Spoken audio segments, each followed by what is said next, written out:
Good morning all. Welcome to the discussion of chapter number 3, ruling countryside. In this video, we are going to focus on the problem with the permanent settlement and the new policies introduced by the British East India Company. Soon after the introducing the permanent settlement, the company realized that the zamindars were not improving the farmlands because the amount they had to pay to the company was so high that they had to little money left to improve the farmlands.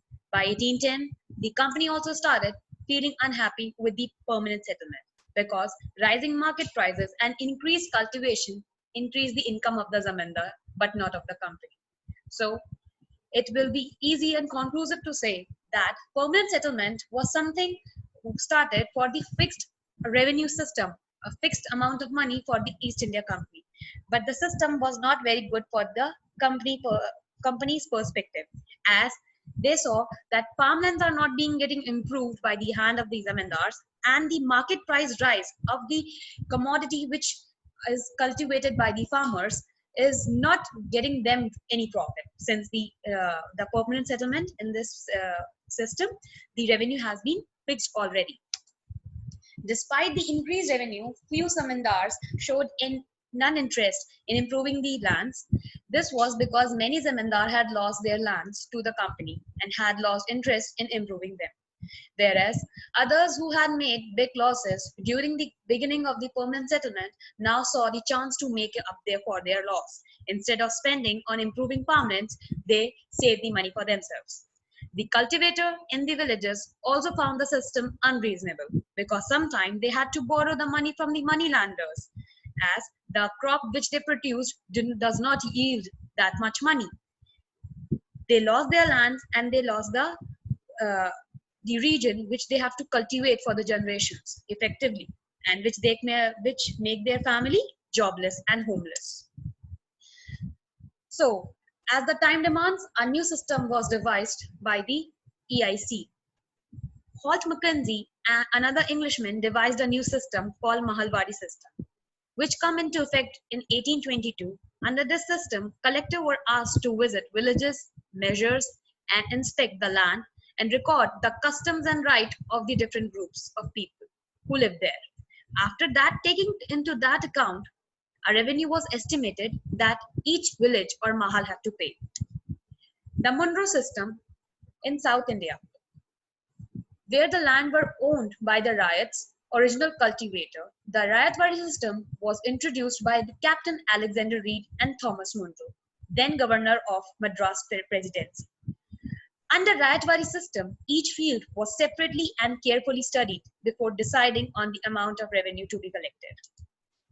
But after revising the new plans and the policies, still East India Company was not getting what it wanted, because all of this design system introduced by the British, they proved to be a failure, because the company had imposed this system to increase their income from the land and the farmers of India. But revenue they demanded were so high that the farmers went bankrupt and died out of hunger. The fertile land became barren and fell into disuse. Now, we have talked a lot about the uh, agriculture part of the East India Company and how it was looked after by them. Besides collecting farm revenue, the British realized that they could use Indian villages to grow crops like opium and indigo, which were in big demand in Europe.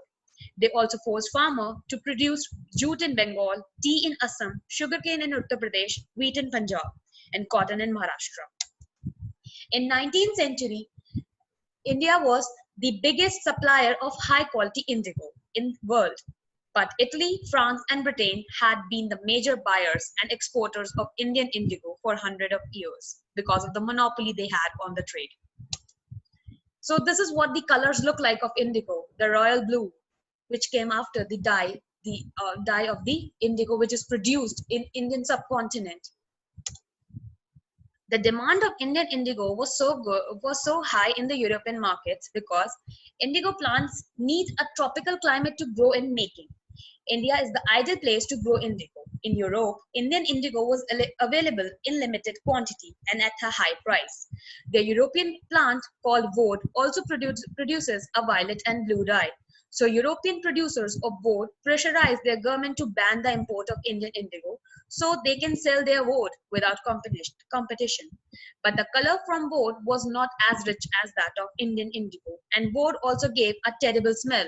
So by 17th century, Industrial Revolution, European cloth makers convinced their government to allow more imports of indigo, while France, Portugal, Spain, and North America also started growing indigo in the other parts of the such as South America as well.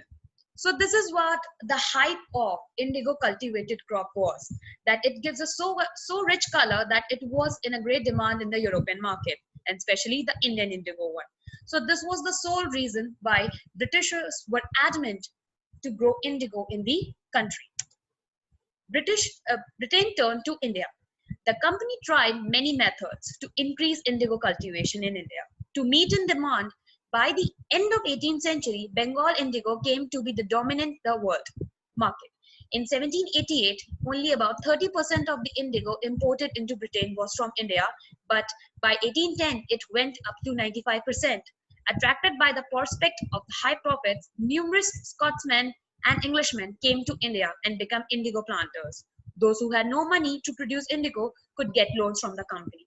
So this is what the business has become now, cultivating indigo in India. How was indigo cultivated? Indigo cultivation was done mainly under one of the two systems, known as niche or rioti. The main difference between the two was that under the niche cultivation, the planter grew indigo only in the land which he directly controlled.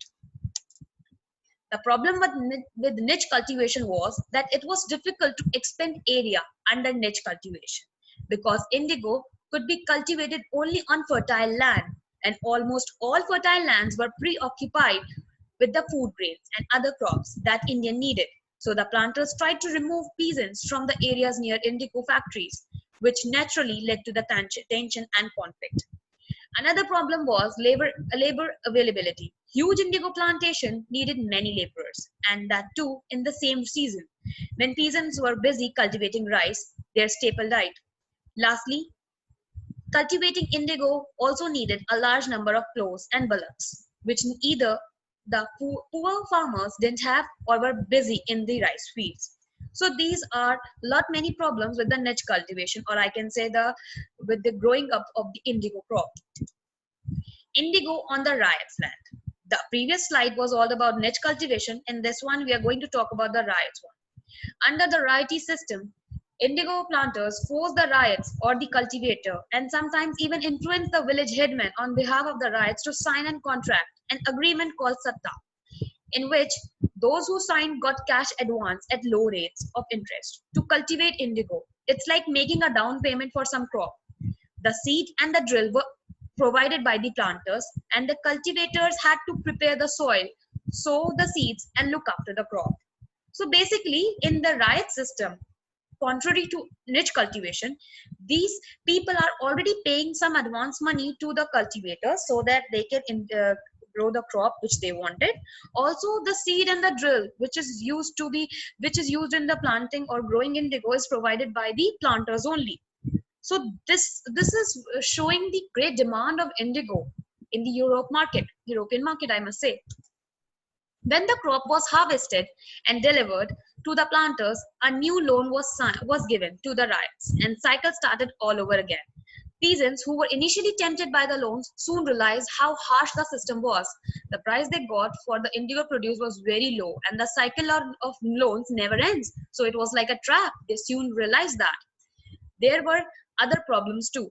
The planters usually insisted that indigo be cultivated on the best soil, in which the peasants prefer to cultivate their main food grain, rice.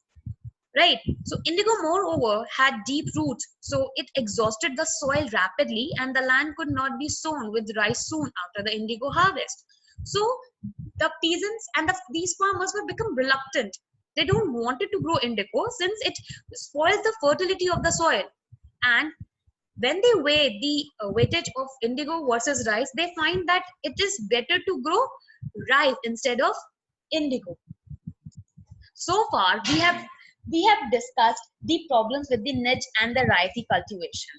So now it gives the rise to the Blue Rebellion and after. The Blue Rebellion refer here to the resistance and reluctance of farmers and peasants against the crop indigo, which they were forced to grow.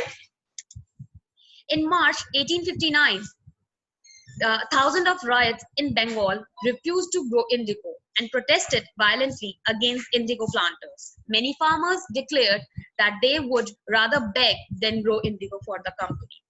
The riots also got support from the local zamindars and village headmen in their rebellion. Because the landlords were so also unhappy with the increasing power of the British indigo planters, the indigo peasants thought that the British government might help them in their struggle against the indigo planters. And the British government was already worried about another rebellion breaking out in India. That was the revolt of 1857, in which deaths of many British and Indian men, women, and children happened, which we will discuss in later in the time. As the rebellion spread, intellectuals from Calcutta rushed to the Indigo district and wrote of the misery of the riots, the tyranny of the planters, and the horrors of the indigo system. Worried by the rebellion, the government brought in the military to protect the planters from the assault and set up the Indigo Commission to inquire into the system of indigo production. The commission found that the planters were guilty, criticized them for the forceful method they used with the indigo cultivators, and finally declared that indigo production was not profitable for the riots. So although the commission asked the riots to fulfill their existing contracts, it also told them that they could refuse to produce indigo in the future. So this was the result of the Blue Rebellion which took place. The important thing here is to notice that it coincided with the time of first revolt against the Britishers. That is why the commission was set up and it declared things which were little in favor of the riots. With this, I end the discussion of chapter number 3, Ruling the Countryside. I hope you are reading the chapter and doing the assignment. Thank you.